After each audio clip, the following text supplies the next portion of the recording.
Morning Brew. Wow. Which is a newsletter, business-focused newsletter, social media presence aimed at millennials. Mm-hmm.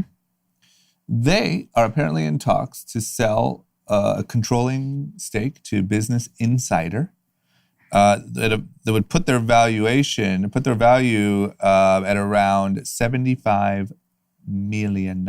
Yeah. So they're getting bought by Business Insider. Is it definitely going through? I mean, it's out in the news. It's out in the news. Yep. Business Insider is owned by Axel Springer. Mm-hmm. Your German people. company. Yeah, people out of Berlin. Mm. So when I first saw this, I was like, is this a cash deal? Is this a stock deal? Axel Springer is a $3.4 billion company, shitload of cash.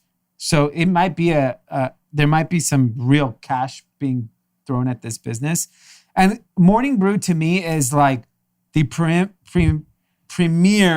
newsletter for millennials. Mm-hmm. I think they're the best in terms of business news for millennials. Well, obviously you haven't read the group chat newsletter, which you can subscribe to over at melrosestreetjournal.com. Very different because group chat, I think, has a personality attached to their point of view, our point of view on the business world. Morning Brew is, here are the facts.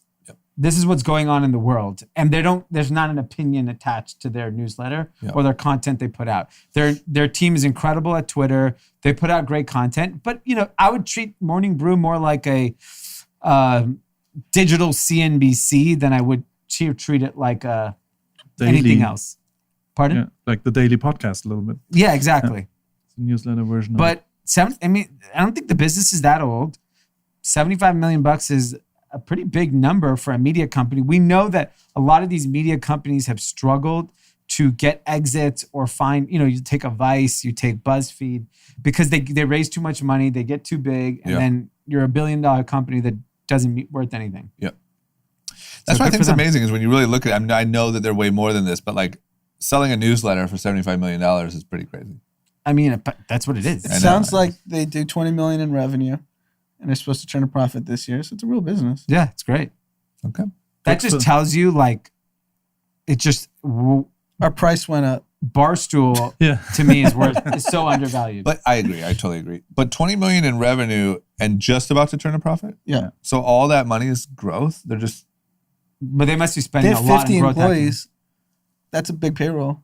50 employees, average, let's say 60,000. I'd love to see that operation. I'm just so confused about how do you spend that much? Where's the other 17 going? You're selling air. Growth. Yeah, they're spending money on growth. Yeah. Interesting.